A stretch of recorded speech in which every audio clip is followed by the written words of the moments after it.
Estou aqui para fazer uma rápida reflexão acerca da relação humana, dos humanos como um todo, né, com os eletroeletrônicos. A pergunta é: como lidamos com o descarte de tudo isso?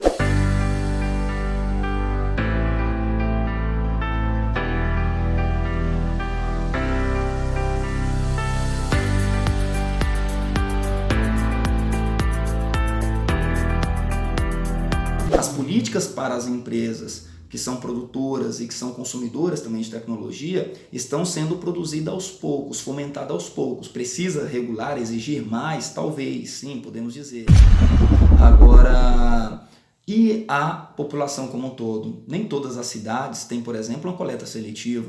Uma coleta que vai coletar os lixos já adequadamente. Nem toda cidade tem um fomento educacional para preparar a sua população como um todo para fazer, né, os descartes adequados de todos os seus resíduos, não só do eletroeletrônico, mas de todos os lixos, vamos dizer assim, né, das suas residências. Então fica uma grande busca e necessidade de que os indivíduos precisam saber lidar com os seus resíduos. Isso é fato. Quem vai fomentar isso? As empresas? O Estado? Então precisa um avanço gigantesco, escancarado, de que essa é uma emergente, é necessária, é gritante. Precisamos lidar com isso. Culpar os indivíduos que não sabem nem como descartar um celular que estragou e comprou outro e o antigo não sabe aonde jogar, não podemos fazer isso.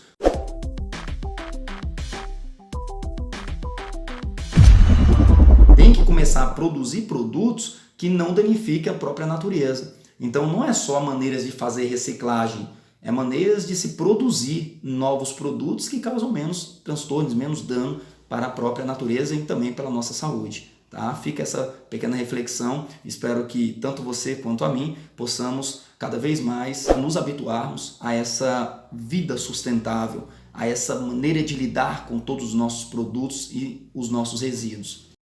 Bom, Rondonópolis tem um dos seus grandes gargalos na deposição irregular de lixo. Um dos maiores trabalhos da Secretaria Municipal de Meio Ambiente é o recolhimento de lixo e a limpeza, né, dos bolsões de lixo espalhados pelas cidades, principalmente nas regiões periféricas, né, nos locais ermos mais afastados. Né. Baseado na situação específica sobre o lixo eletrônico, a gente sabe das consequências, né, para a natureza devido ao que? A composição dos materiais, né, normalmente, né, esses eletrônicos eles possuem, né, na sua composição materiais pesados como mercúrio, cromo, entre outros, né, e que isso prejudica, né, diretamente a contaminação do solo. Quanto à questão da destinação correta, o ideal é que a logística reversa seja feita pelo fabricante, que assim como ele tem todo um processo na cadeia produtiva de colocar esse material à disposição, que ele possa fazer esse recolhimento da maneira devida. E os materiais eletrônicos eles podem ser descartados da maneira correta através dos nossos ecopontos. Nós temos 4 ecopontos hoje em funcionamento, né? Um na Paulista, um na Vila Operária, um no Paiaguás e o outro na Rodovia do Peixe, onde a gente faz o recolhimento desses materiais, onde eles são encaminhados posteriormente ao aterro sanitário, onde ele passa por uma triagem, né, através da equipe das cooperativas que trabalham no loco, onde fazem a separação desses materiais. A vantagem do lixo eletrônico é porque ele pode ser reaproveitado, né, em sua maioria, em grande parte, ele é reaproveitado e comercializado novamente. Então ele acaba gerando uma receita extremamente interessante para os separadores, né, os coletores de materiais e que fazem essa triagem. O principal problema é a questão da contaminação do solo, desses metais pesados através do consumo da água. A medida mais importante, na verdade, é a questão da conscientização da população, o trabalho de educação ambiental que a gente já realiza nas escolas, o trabalho nas comunidades, quando a gente faz a limpeza e recolhimento do lixo, e a questão de disponibilizar para a população um meio de fazer o descarte correto desses materiais. Né? Porque a partir do momento que a gente tem um meio estabelecido, a maneira correta de fazer esse descarte, a gente mitiga, né, o risco e a possibilidade da pessoa fazer o lançamento desses materiais em locais inadequados. Então é um trabalho que é um projeto, né, um processo embrionário, ele demora, mas ele tem sido realizado ao longo do tempo, através das palestras realizadas nas escolas, através dos nossos projetos de educação ambiental de maneira geral. e acredito que é um trabalho sim de conscientização da população, a parte mais importante.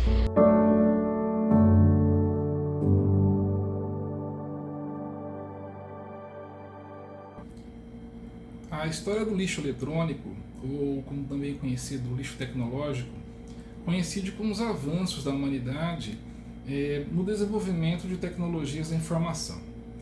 Basicamente, você teve, com o passar dos anos, uma série de questões relacionadas ao aumento do consumo de produtos eletrônicos, e não só antes deles os equipamentos elétricos, tá?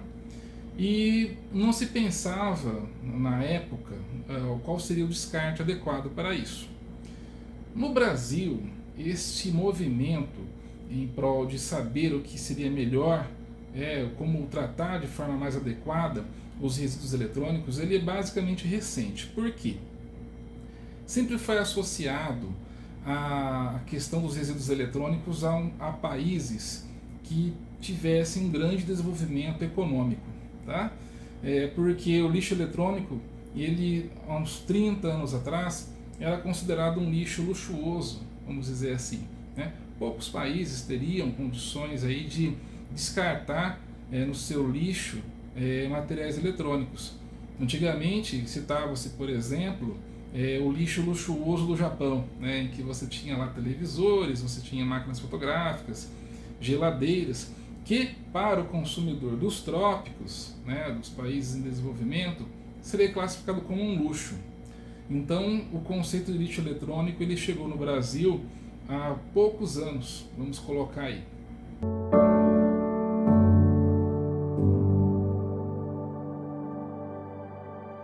Os componentes eletrônicos possuem, em sua composição química, uma série de substâncias orgânicas e inorgânicas um potencial tóxico. O que chama mais atenção são os metais pesados. Tá? Alguns componentes eletrônicos têm a capacidade de contaminar diversos litros de água. Né? Veja, por exemplo, algumas pilhas alcalinas que nós utilizamos aí nos controles remotos, né? Eles conseguem aí tornar impróprio para o consumo mais de 1000 litros de água. Né? Então, realmente é um impacto ambiental significativo, que precisa ser evitado e combatido. Uma vez que os metais pesados, ou os metais tóxicos, como podemos chamar, eles têm uma propriedade, algumas propriedades físicas e químicas e biológicas de interesse. Por exemplo, eles são bioacumulativos. Os metais são bioacumulativos. Então, o organismo exposto àquele componente químico, e o organismo tende a absorver aquele material, aquela substância química por muitos e muitos anos. Por exemplo, o mercúrio, que está presente aí em diversos componentes eletrônicos, ele tem essa capacidade. Né? Os seres humanos, os animais que entram em contato com essa substância, geralmente retém esse componente no seu corpo por muitos e muitos anos. Né? Ou seja, ele fica bioacumulado. E enquanto ele está presente ali no organismo, ele está causando efeitos nocivos à saúde.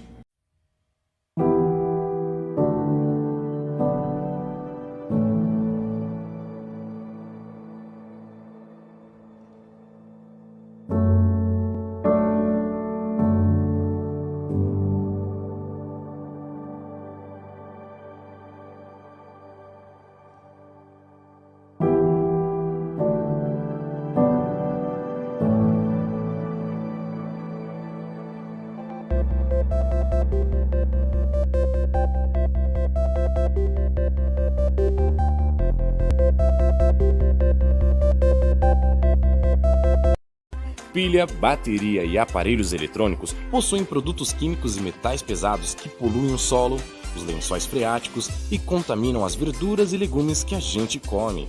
É por isso que tem lugar certo para jogar fora esse tipo de lixo.